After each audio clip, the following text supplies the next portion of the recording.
Good. It's actually afternoon here at the moment. It's actually on Monday, the day before this actually goes to air. But I am Opal from the AIC, here to talk to a lovely gentleman tonight from Adelaide for the Let's Talk About Ice segment. But before we get into it, I just want to recite those numbers that we always support and recite purely so that you guys who are listening can give us a call, whether it's for yourself, someone you love, or someone you know. Also, for education purposes, we do have education, several different types of education bits and pieces, as well as recovery services. Or you can get in contact with us for buddy system as well, which we have in each and every state around Australia. So if you are experiencing, or you do know someone that is, the number to call is 1-800-NO-TO-ICE, which is 1-800-668-6423. That number again is 1-800-668-6423. So without any further ado, here is my person, Wes, that I'm speaking to this afternoon, which goes to air tomorrow night. So Wes, welcome. Thanks, Opal. Nice to be here and looking forward to having a bit of a chat today.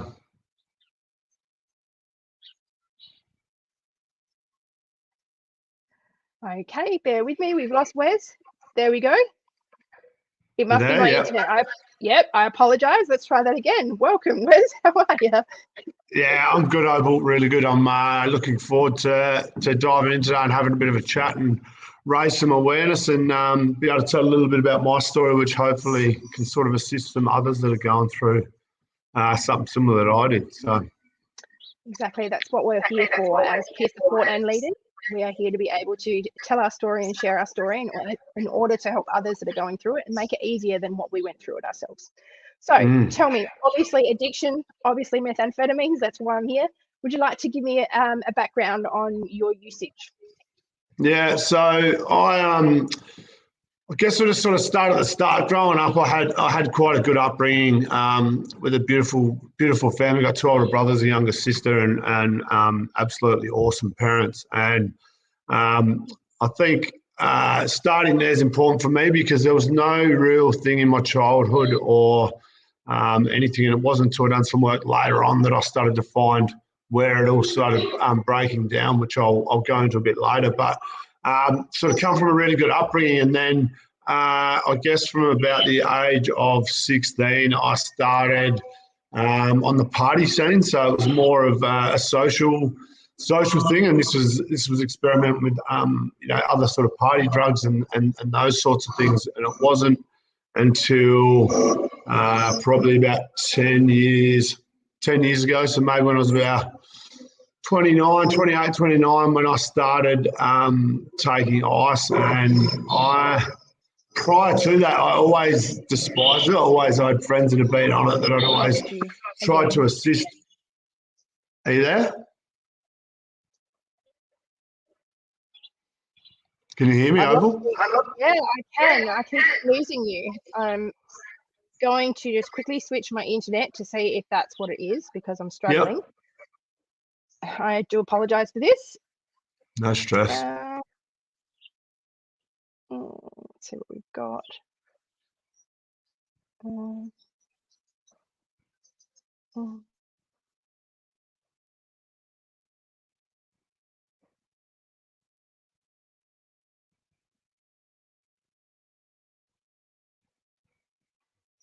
Okay, we'll try that internet connection instead. Yeah, you can hear me now? I can, yes, my apologies. So, yes, I don't know where that just slipped off, but you were talking about, you got into the party scene when you were about 16? Yeah, and so I guess over, that next 10 or 12 years, I just experimented a lot with a lot of party drugs, and a lot of my friends were doing it. So it wasn't sort of a daily thing then. That was more on weekends. But it was around when I was around 28, I started working at a new workplace and reconnected with an old friend who was my boss, and he was using ice, and so that's sort of where it started for me, and it sort of ramped pretty quickly. So I, started off with every couple of days, and then from then it just grabs hold of you, and so it quickly turned into a daily thing for me. So from that age, around 10 or 11 years ago, is when it started. And I think what was interesting was it was sort of accepted in our workplace where I was working at that time. So that sort of, I guess, made it a lot easier because it was accessible through people at work that were higher up than me. And so, yeah, that's sort of where it all started. It just started, and it just sort of grabbed a hold of me. And it was one of those things I guess I never really seen it or felt it coming. It just once it grabs you, it grabs you. And then you're in this other world. Yeah. So how long, it's obviously probably close to 10 years from when you started recreationally to when you started daily. How long were you actually using daily for, roughly? It was about 8 years in the end. 8 years. Probably the last year of that was me going through the process of getting off it, which it's quite a tough thing to overcome. But I sort of went from a daily user, and then I went through what I'd probably say another 2 stages, and one was probably like a 5-day cycle. So I would get through 5 days without it, and I'd start to feel really good. And I'd self-sabotage, and then I would so after 5 days, and then I'd get on it again, and as soon as I'd get on it, I would hate myself. Well, not hate myself, I'd be so upset that I just started feeling good. I was just getting through that hard point, and then that self-sabotage. It's just something I've worked on a lot since then.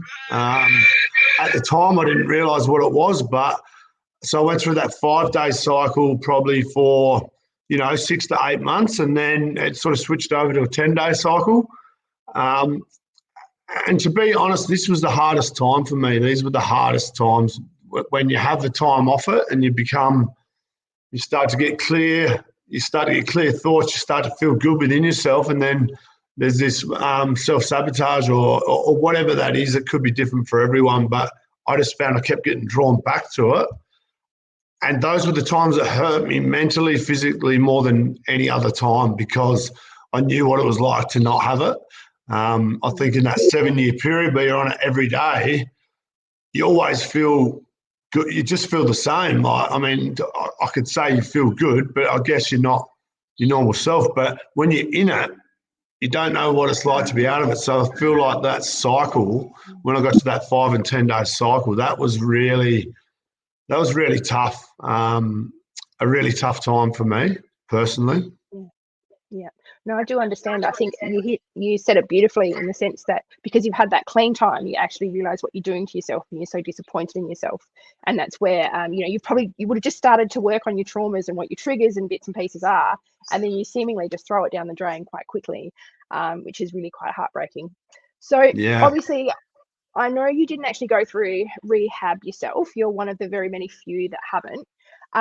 Obviously, you're managing all this on your own. So how did you go about that? Because there's not a lot of success rate, I'm going to be honest with you, for someone that hasn't been through a program before. Yeah. I guess, when I look around me, since I've, been able to get off it and really change my direction, and I see a lot of other cases, and I'm love to try and assist other people. And so I think the big thing that I had, which I'm super grateful for and still grateful to this day, is support. Now, I had support from my own family who they supported me the best that they knew how, like that. They didn't understand what I was going through. So, looking back on it, there's a lot they could have done different, but they were doing the best that they knew how to with what they knew. And so I'm so grateful for my own family and their support, but also my partner who's now my wife, Jess. We've known each other our whole lives, and we got together in a relationship about 4 years ago. I didn't mention before, but I've got a son who's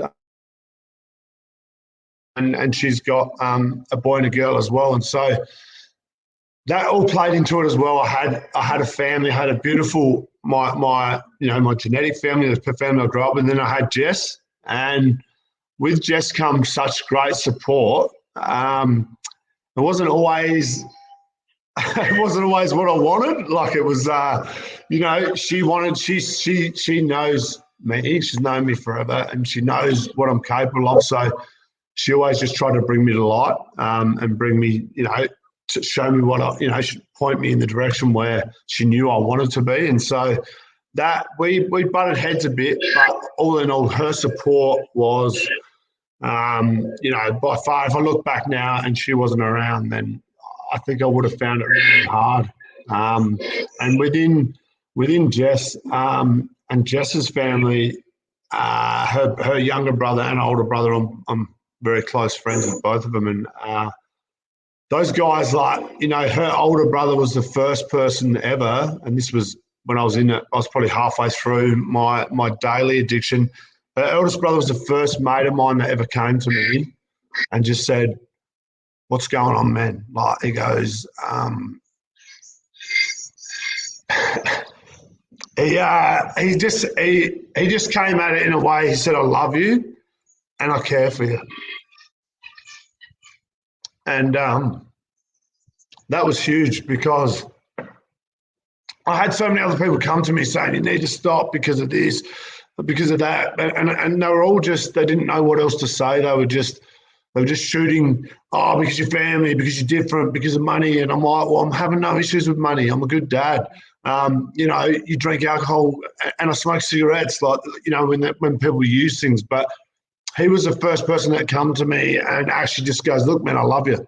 I'm worried about you, and I don't want you to go down the path of seeing other friends." So that was huge, and that was actually before Jess and I were together. But yeah, it's the support's a big thing. I think another really big turning point for me was when Jess's younger brother Louis, one day I went around and seen him, and this is when I was still on it, sort of pretty well daily, and he pulled me aside and he said, he goes, "You know what, Wes?" He goes, "You're a good guy." Like, he goes, "You're good to my sister.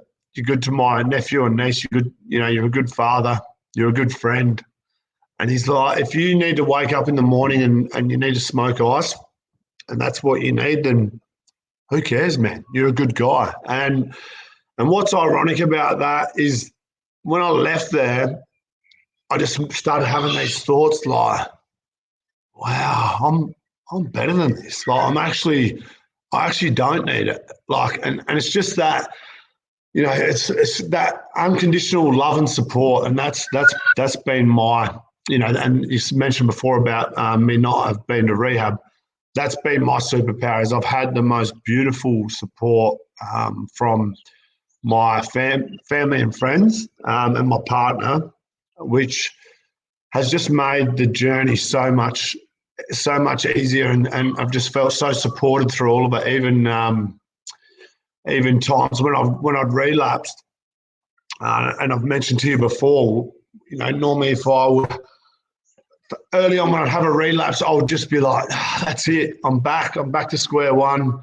And another close friend of mine sent me a message one day after a relapse, and he just said, "You deserve to be loved at your worst as much as you do at your best." And that just, like, that still gives me goosebumps now and brings a tear to my eye, because it's so true, you know. It's so true that we just go, "Nah, that's all over, I'm done, I stuffed up." But the reality is, I've worked so hard to get where I am, and there's no way a relapse is going to take me back to where I was when I started this journey. So I think that's just a really powerful message, that to never give up. Like, just never give up giving up. It's, you know, everyone has times when you're gonna you know, have a weak moment or whatever it is, but it's just a matter of, like, going, that is not taking me back. That's just a little step in my path to where I'm going. So that's been a really, really valuable and important learning for me personally.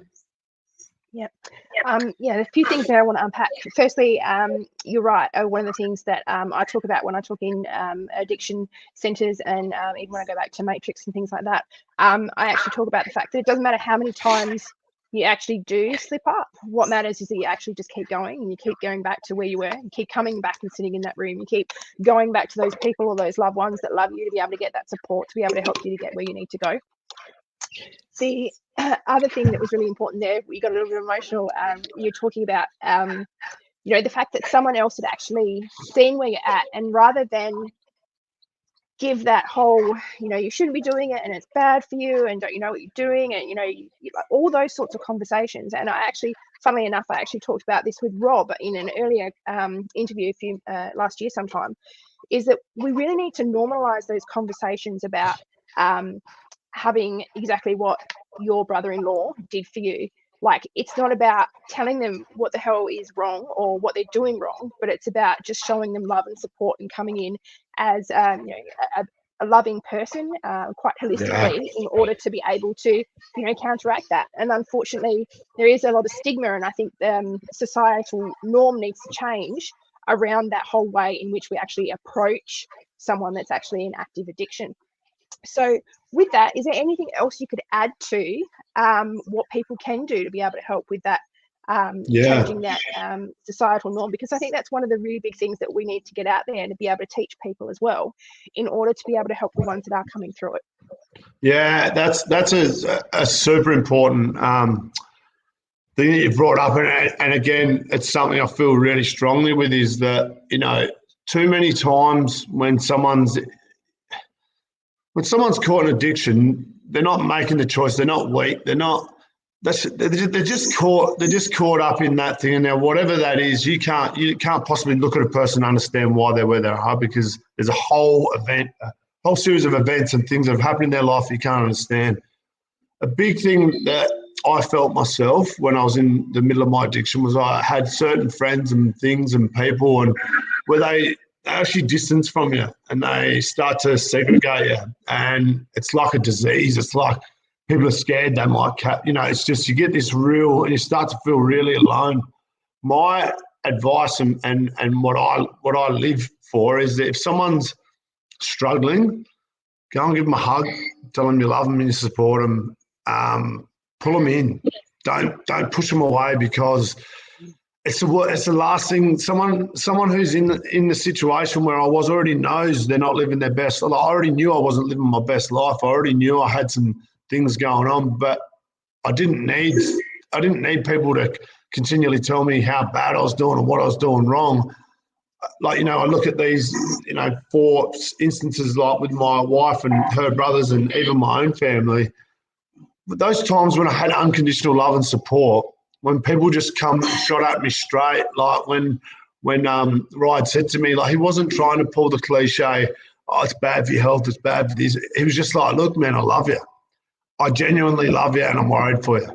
And to me, that's just like, that's real, So I think dropping the everyone tries to go above, like, to these real heavy hitters. Oh, think about your kids or think about this, and it's like, why don't if you just step back from that and actually come at it in a real focus, which is love and acceptance. That's what that's anyone that heals without any outside help is from love and acceptance, like unconditional love. So I think that whole stigma you're talking about in society, there's this really jaded view that ice addicts are the people sitting on the street picking their skin off, stealing purses and whatever. Now, I'm not saying that they're not doing that. There is some doing that, but the reality is, it's your bus driver, it's your lawyer, it's the person serving your coffee, it's the person sitting next to you at work. Like, I was I was general manager of a huge business, traveling overseas, taking huge corporate meetings and stuff. Now, people don't perceive that that's possible, but there are so many functioning drug addicts, ice addicts in society. You can't who they are. It's not just the one on the side of the road under a blanket and whatever. It's literally, it's people all around, and that's where I feel like there's this real disconnect between what people perceive a drug addict is and what the reality of people that are struggling with addiction. It's a really big issue at the moment. Oh, it's absolutely huge. It's something I have talked about multiple times that it affects every aspect of society. It's just that we sensationalize in the media that low income area in which with the petty crimes and the criminals, and that's where it comes from. That's not where it comes from. Yes, it might be part of the trade and stuff, but it actually affects everyone, like you said, your next door neighbor, your doctor, all sorts of people, which is actually really quite scary.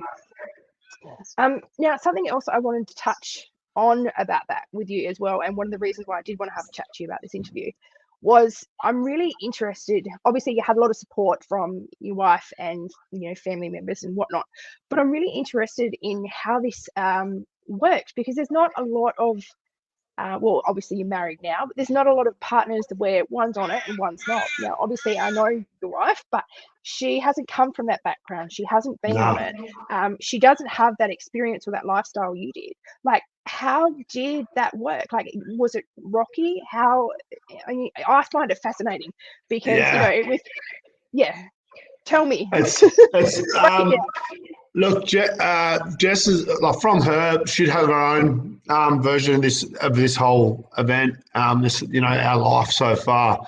But I think the thing is, it was definitely rocky, and the things that she had to put up with in that period. Like, I would spend most nights at the start of our relationship, I would jump on my motorbike at midnight and I'd go riding out in the hills all night until 6 a.m. Like, now we constantly were trying to, she wanted the best for me. I think the biggest thing for Jess and I, she's known me my whole life. So I feel like if it was someone who had just walked in, then they wouldn't have stuck around. But she knows me as good as anyone. She knows my good, my ugly, my everything. She knows all the bad things I've done, the good things, and everything in between. So I think having that connection, that lifelong connection, we've always been friends, that was definitely had to have played a part in it. But Jess is absolutely solid. Like, the things she's been through, and look, it went both ways. There's a lot I had to go through as well, with the resistance and stuff that was caused, because I, in my head, always sort of said, look, there's a set time when this will stop. It's already set in the future, and by trying to make it happen today is only prolonging and dragging that out. That was my internal. That's what I felt about it. Now, you can easily say that's an easy way to to keep on. Yeah, 100%. And look, there was times when she'd feel guilty like she's made me do it. I would make her feel guilty like she's made, and it's just like this crazy web of, if she had resistance to it, I'd do it. So she'd be like, oh, well, I won't have resistance to it, then I'd do it as well. And so it was like she was in this no-win situation with it. And so I, very regularly tell Jess how much I love and appreciate her support through all this, because I honestly believe I probably couldn't have done it without, I couldn't be where I am right now without Jess by my side, like as my partner, and so much more. Like I said, we've got 3 kids between us, and if I look at my life now and 2 years ago, it's just like, it's absolutely unbelievable. Yeah, I apologize for the birds that keep screaming at me, but no, I would actually just like to honor Jess. Like, there's not many people that I know that have been in a situation like that have stuck it through. And she seemed, well, from what I know of you guys, because I've known you for a little while, but she's been rock solid by your side. And to have that love, that compassion, that grounding, that desire to help you, I think is just, it's something I've never come across. It's really beautiful and really something to be honored, to be cherished. And more than that, just exactly like you said, you always tell her that you love her because of what you put it through. Absolutely. She really needs to be commended on this. And, if anything, I hope, I know you're both helping, I believe you're helping people in addiction space a little bit, but you've both got businesses as well. But just to be able to, bring this sort of stuff to light, I think at some stage in a book or something, or, some podcasts or something, I think is really important for you guys, because not a lot of people have that. And it's what's actually, when you break it down, it's what you actually need as an individual to be able to recover. So yeah, it's really beautiful. Yeah. I think just on that note, like I've done a lot of work to get where I am right now, to be sitting here with you and to be super comfortable to share this. And I know we were maybe 6 months ago we were going to do this, and then there's been some things going on, but just our story will, when the time's right, will come and through even just through that time and that period of the things she had to work through for herself. There's still work there to be done for even for both of us, and we're continually working on our relationship, and there's so many triggers from back then, so it's beautiful because it brings them to light now, and we get to find ways and create boundaries and just create ways to sort of navigate in and around that. So through as through hard times. Creates beautiful passages to just continue on that path higher and more full. So, yeah, that's awesome. I think with the we touched before on the with rehab, and I got to a point just like we worked together pretty well on that. It was like it's time to reach out for some help. I was having I had like a 2-month stint off it, and I was kicking goals in regards to, but I just couldn't kick it. I just kept getting stuck in this. I think by then it was like the 10-day cycle. So it'd be, I'd be 10 days off it, and then I'd be on it for 3 days, and then I'd have 10 days off it. And it was like a 2-week rotation sort of thing. And so we were like, let's find somewhere. So we did. We reached out to a few different places, and then we got booked in somewhere, and so it was like in a month's time. We're like, yes, in 1 month's time, I'm going in for this, going for this initial meeting and whatever. And so I spent that month, getting on it because I was like, I always knew when it was time, it was going to be time, and that was it. And so, unfortunately, just before, probably like 3 days before that date, I got an email, a text message notification saying that, due to being overbooked and someone was sick, that had been pushed another month. And so that was pretty heartbreaking. But so it was like, nah, all right, cool, that's what it is. And so we waited another month, and then it happened again. And I had been going to community groups at the beach doing breath work and ice baths, and met some beautiful coaches and stuff down there. And so I just reached out to one of the coaches and just said, look, I want to do some work. I want to find some stuff that's underneath all this, and what those self-sabotage and self-worth was another big one for me. All these things that were underlying my addiction. So I went down that path. I went to a couple of different coaches, found a guy that I really liked, which is actually Rob, who you mentioned before, who's a good friend of ours. And, that was a starting point for me. That was like, I started clearing up some of this stuff here, a bit of like self-worth, self-sabotage, a bit of anger, a bit of fear. And then that just started me on this journey. And so once that floodgate was opened, that was a turning point for me. I was like, cool, that's what I needed. I needed to clear a bit of this, a bit of the things that would hold me in it, and find ways to get out of it. And so I'm super fortunate and grateful that I was able to find, an avenue that really worked for me. And that's what I guess the last 18 months I've been studying and doing all the stuff that worked for me, because it's been so valuable to me, and I want to be able to share that with other people. So that's what's, really sparked, my journey in my own growth and where I'm going. So, yeah. Before we go into detail with that, I'd just like to point out that a common theme is that obviously rehabilitation clinics and programs are often heavily booked, and it takes a long time to be able to actually get in. So I just wanted to point that out, that more work within the community and more funding and stuff needs to be found to be able to help and support. But my next point was different modalities. I mean, something that I'm very passionate myself about, just like you are, is the different modalities that can be used other than just a general, not saying any rehab program is general, but there are so many other things, that can actually help, that is not they're scientifically proven, but they're not medically provided and medically delivered, such as rehabilitation or psychologists, psychiatrists. So obviously you went down the road of a coach yourself. What else did you do, and can you talk about that, and then give us a bit of a background on what you've been doing because of how it helped you? And I know you're just like me in the sense that you become better and you discovered all these things that were so great, and you really want to share them with the rest of the world. So you've endeavored to be able to train and study as much as you possibly can, and that's what you're at the point in life doing, to be able to transmute all that physical learning as well as that peer support into actually helping others. Yeah, well, I think through my obviously beautiful partner and my brother-in-law Louis, he's been into his breathing and fasting and so much more.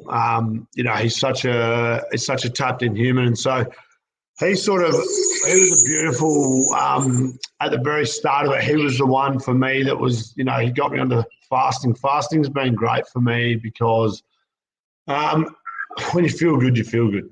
When you fast, you lose a bit of weight and you start to feel really good internally. You get really clear in your thoughts, and so Louis was a huge advocate for that. He has shaped so much of what I use now has come through him and through others as well. As I mentioned, that breathwork group, but the ice baths, cold therapy's been. If I had to put it out, it's sort of like the fasting, ice baths, and breath work for me have been the three modalities, apart from going to see a coach and doing some other neuro stuff. Then three modalities that anyone can get access to. You can jump online. There's ice bath groups dropping everywhere. There's places you can go in the city. Breath work, there's a lot of free groups. There's groups you can pay for. Fasting, again, is just another one of those things. You only just got to look it up. And those three, for me, apart from obviously going to see coaches, have been really beneficial for me personally. It's not to say it's for everyone, but there's something about getting in an ice bath that it just changes your wiring, gives you a reset. When you think it's hard, when I'm struggling with addiction and struggling with that, going back to it and just beat myself up, and then you start getting in an ice bath and it's like, that ain't challenging. Getting in an ice bath's challenging, and when you can get in there and sit in there for 5 minutes, when your body's telling you to get out, and every part of you is telling you to get out of there, and you just find peace in your breath, and you know. Once you've done it once, you can do it again, and you do it again. And it's just, for me, that was so empowering to know how powerful I am. And that's, I think that was the big winner for me, was starting to tap into the breath work. I mean, you can do, I'll go and pay for breath work. I've got a few good friends that facilitate it. I've got apps that I download and do it. You can get so high off your own supply, just from breathing. And when I say get high, that can be on any level. If you want to do a deep hour journey with someone who's holding space for you, you can go to places that no drugs could ever take you. That's not to say that I'm every day sitting down and trying to get off my head on my breath. It's just more that's accessible there when you need it. When you feel like you need something, you can get that through your breath, and it is so powerful. Breath. I'd say that'd be the number one thing for people to go and try out. It's so simple and it's so effective, and you can calm yourself and go to sleep. You can work yourself up before you're about to go work out. You can do it for clarity. You can do it for, there's so many different modalities of breathing that all give you different things. So it's just a matter of start to research it and, start to ask some questions, go to a couple of breathwork groups. It's, it's a super powerful. The breath has been one of my favourites for sure. Yeah, I obviously I have some issues with ice baths, but at the same point in time, I highly recommend them. I went through my own experience, but we won't touch on that. But I mean, they do amazing things, and the way in which it actually resets your body and helps with cardiovascular system and all the rest of it, which is why we use the breath work before we go into it to be able to get everything ready. It's just brilliant. I mean, I know for myself, I loved it so much, the breath work, that I went and did my breathwork qualifications, and I am now qualified. I'm actually looking at Awesome. the next steps so that I can actually go and teach it. But we'll get there. But it's highly recommended. And like you said, it's not just, it does mimic some of the the highness, I guess. But at the same point in time, there, like you said, so many different things. I mean, I know I've got a couple clients who use it to help with weight loss and regulation, emotional regulation. And I think that comes back to that as well, is that a lot of the things that we experience through addiction is that we actually have that trauma and inability to be able to emotionally regulate. So that breathwork modality can actually come in and actually help us to regulate ourselves in order for us to be able to avoid our triggers and avoid continuing to take. Yeah, I'd love to just quickly share on like some, because it obviously, as we mentioned, I didn't go to rehab, but I sort of went to go see some coaches and did a lot of unpacking. And over the last 18 months, I've done over 400 hours of training in NLP, neuro-linguistic pathways, in hypnotherapy, timeline therapy, advanced life. So I've just been studying, my wife as well. We've been doing that together. But what was huge for me was there was a period probably 6 months ago where I was out of my addiction, but I didn't have any of the answers, and it used to annoy me. It used to upset me because I wanted to be able to give back. I want to be able to help others, but I felt like there was a part of me that was fraudulent because I didn't know what my why was. Like, why did that happen? So I was doing NLP Masters, and I did a 4-day breakthrough, which is an 8-hour breakthrough session where you've got a coach who's just basically going through your whole timeline, and they pick everything to pieces. And like, it is a game changer, these 4-day breakthroughs. But what happened was I got to a point when I was 16. So I used to look back, I had a beautiful upbringing. I've got beautiful parents. I've got awesome siblings. I haven't had any real bad traumas, nothing super that stands out. Like, trauma's trauma. We all have trauma, but nothing substantial that really gave me any answer. And so during this breakthrough session, the coach that I had, a guy coaching me, Phil, is an absolute legend, and was talking. He's like, tell me about your life, and we got to when I was 16, and I said, we sold our farm in a small town where we grew up, and we moved to a town called, like, over near Adelaide. And he goes, tell me more about that. And I was like, oh yeah. I said, I grew up on a farm. I was always where I grew up, I was always a bigger kid. I had 2 older brothers, so I was pretty well protected. I was a bit of a bully as a kid, so I was sort of, I guess a big fish in a small pond. And then when we sold our farm, we moved to a town that had more people in my class than my whole school did. And my first day at school, I remember going up and this kid said something to me, and I spun his hat around the right way and said, "Wear your hat the right way," and said something else. And from that day, every day after school, I had 8 or 9 kids waiting for me, the dropouts, waiting for me after school, and they'd follow me home and push me over. And so I'd gone from, like, being a bully, and so I guess, call it an alpha or whatever it is, to all of a sudden it just flipped, and I'm getting pushed over, and I'm, and I was like, and so we started talking about that period in life. And what I realised, I left school that year and I went and started playing football, and I was playing A-grade football as a 16-year-old. So they used to call me the man child. I was always a man's build, but I was still a kid. Now, I started modelling a particular person at that club, and during this breakthrough is when it all just come together, because, it's not this person's fault. It's just, I was a 16-year-old kid, lost my identity. I was going to be a farmer, and then we sold our farm, and then I lost my identity. And I was like, who am I? What?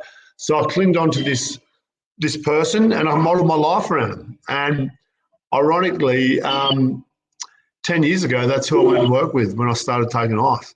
And so when I had that breakthrough, and when I realised where that stemmed from, I just had such a huge relief, because I had the answer. I needed that for my growth. I needed to know, and it's not to say, it's nothing to do with him. It's purely my own ability that I modelled this person, and, and there's so many things that come with that modelling. But to have that come out in that breakthrough session that was a turning point in my life, because I was like, oh, cool.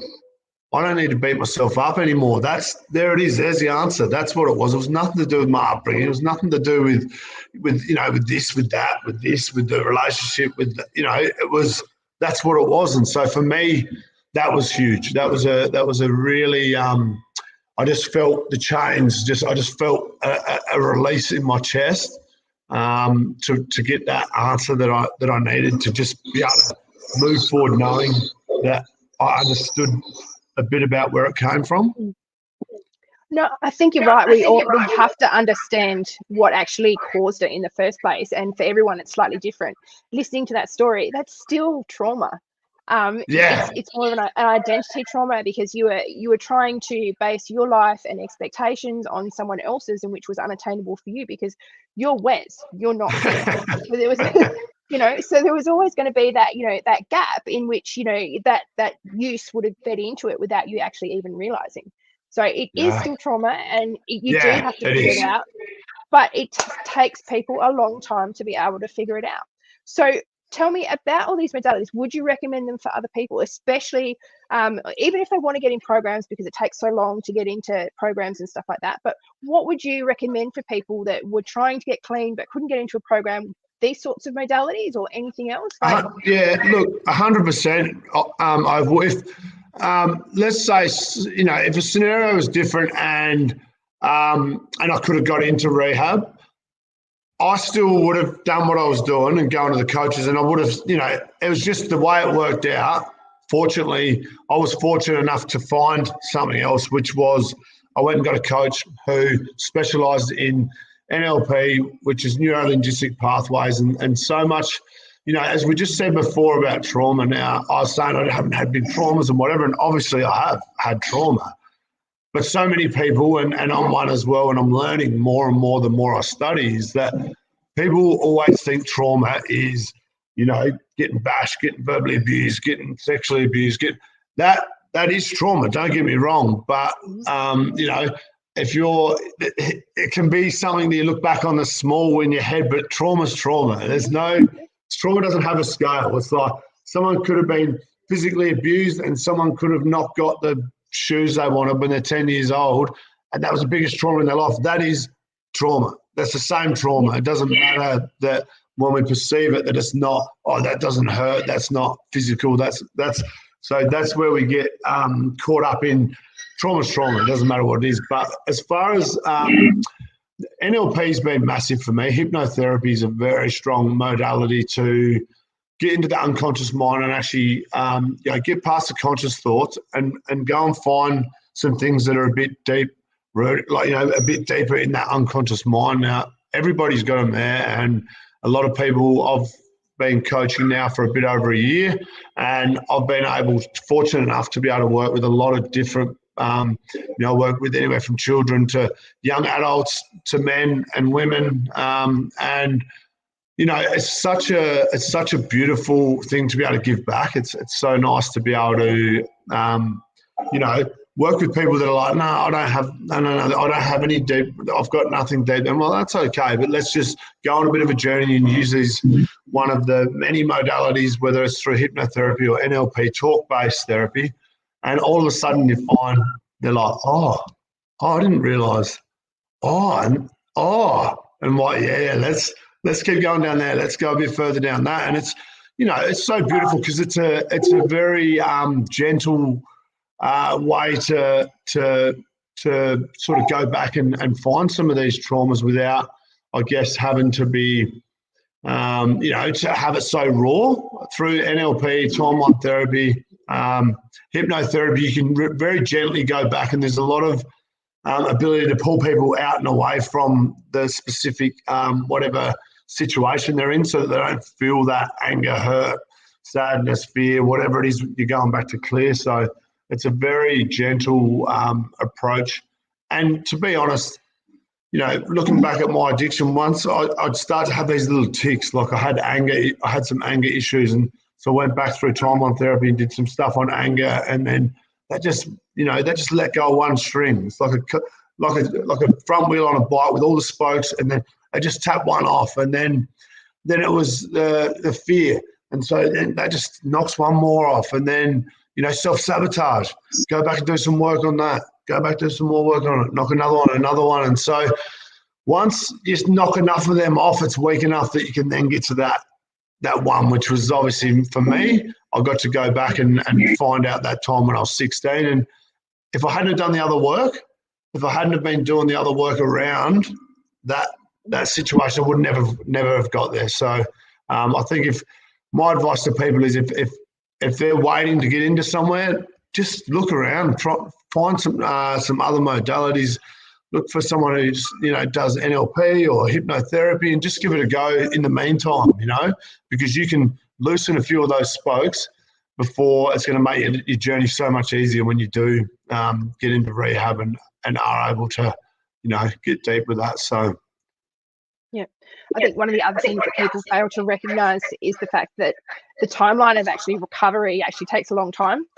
Just the absence of drugs doesn't actually make you whole or fix you. I mean, I know it took me a good 18 months or so before I felt capable or wanting to, or, I still didn't know where I was going, but it takes a long time, and you have to get to all of the bits and pieces within you in order to be able to move forward. Otherwise you go back. But at the same point in time, like you said before, you stuff up, you just come back and you try again. So that's 100%. 100%. It's a painful process. Because doing the work, you hear it a lot. It's, it gets said a lot, doing the work. But the reality is there's always something. And as long as you want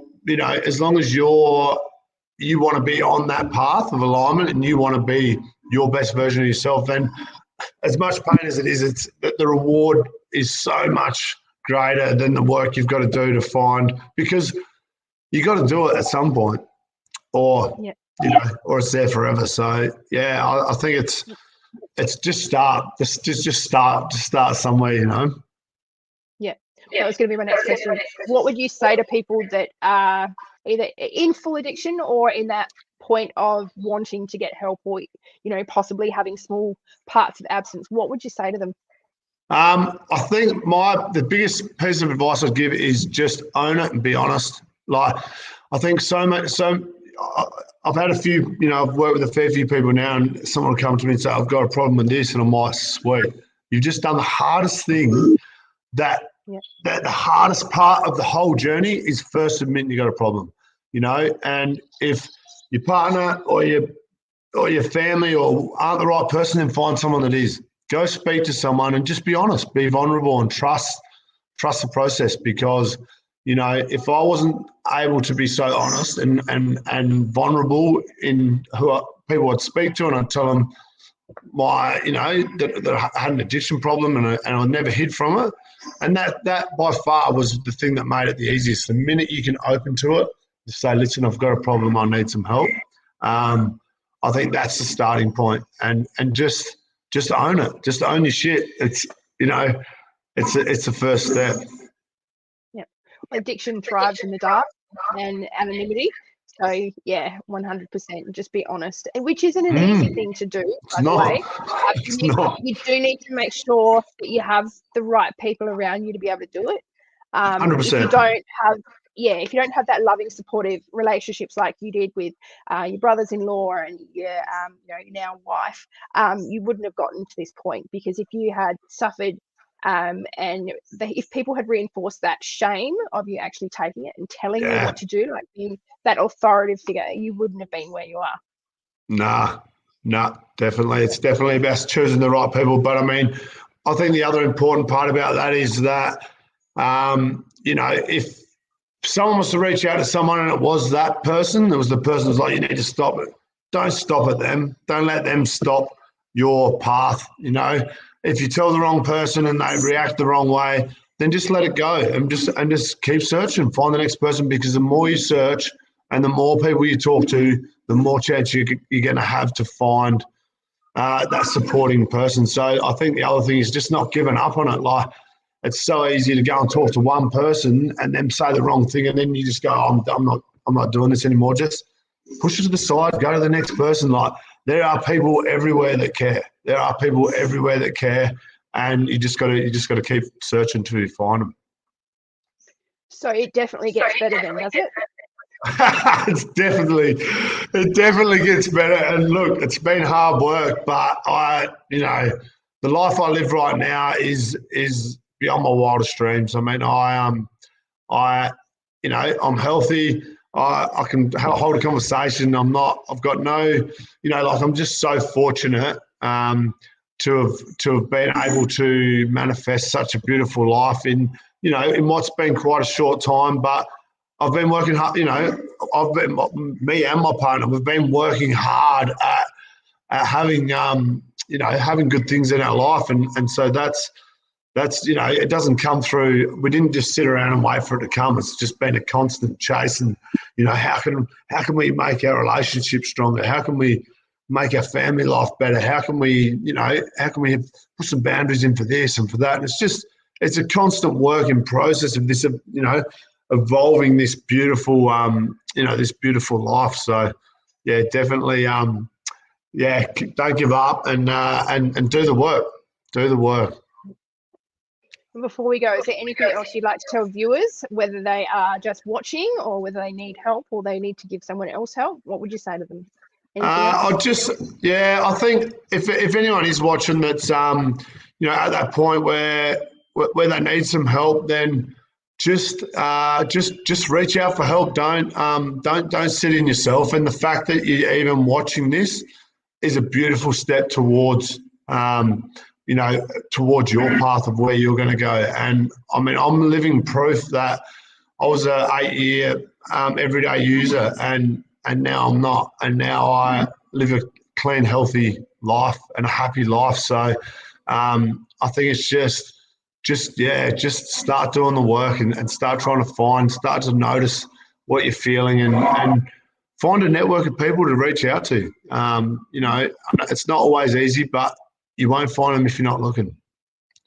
Absolutely. Well, on that point, I might start to wind it up, but you're definitely right. Obviously, if anyone is experiencing it, whether it's themselves or a loved one, to contact the Australian Anti-Ice campaign. The number here we have is the 1800 6686 423. If you're looking for a buddy, whether it's for education or whether it's even if you want to get in contact with someone that you've seen, like Wes tonight or myself, just give them a call and we'll be able to place that in line. My thing is this will be, it's already pre-recorded, but this will be going to air tomorrow night. So in saying that, you can still call that at any time. And once again, I will be online to be able to answer any questions when this airs. So any famous last words, Wes? Unconditional love. Spread unconditional love. Thanks. Thanks so much, Opal. Well, thanks. Appreciate it. All right.